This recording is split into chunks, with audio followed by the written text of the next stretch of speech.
there was a rich merchant who had 4 wives. He loved the 4th wife the most, and adorned her with rich robes and treated her to delicacies. He took great care of her and gave her nothing but the best. He also loved the 3rd wife very much. He's very proud of her and always wanted to show off her to his friends. However, the merchant is always in great fear that she might run away with some other men. He too loved his 2nd wife.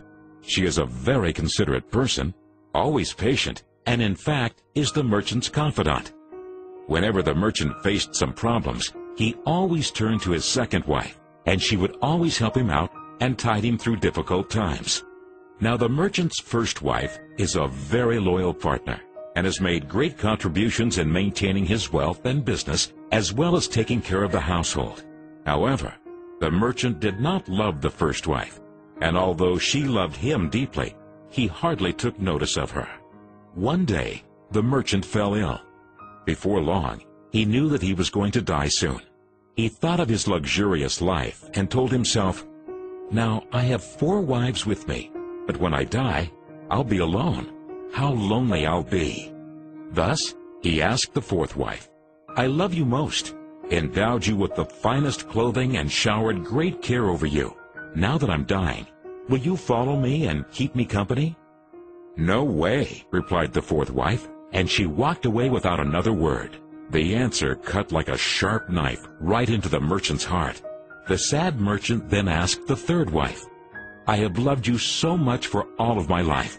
Now that I'm dying, will you follow me and keep me company?" "No," replied the 3rd wife. "Life is so good over here. I'm going to remarry when you die." The merchant's heart sank and turned cold. He then asked the 2nd wife, "I always turn to you for help, and you've always helped me out. Now I need your help again. When I die, will you follow me and keep me company?" "I'm sorry, I can't help you out this time," replied the 2nd wife. "At the very most, I can only send you to your grave." The answer came like a bolt of thunder, and the merchant was devastated. Then a voice called out, "I'll leave with you. I'll follow you no matter where you go." The merchant looked up, and there was his 1st wife.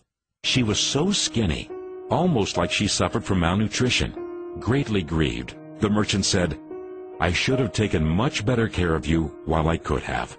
Actually, we all have 4 wives in our lives. The 4th wife is our body. No matter how much time and effort we lavish in making it look good, it'll leave us when we die. Our 3rd wife? Our possessions, status, and wealth. When we die, they all go to others. The 2nd wife is our family and friends. No matter how close they had been there for us when we're alive, the furthest they can stay by us is up to the grave.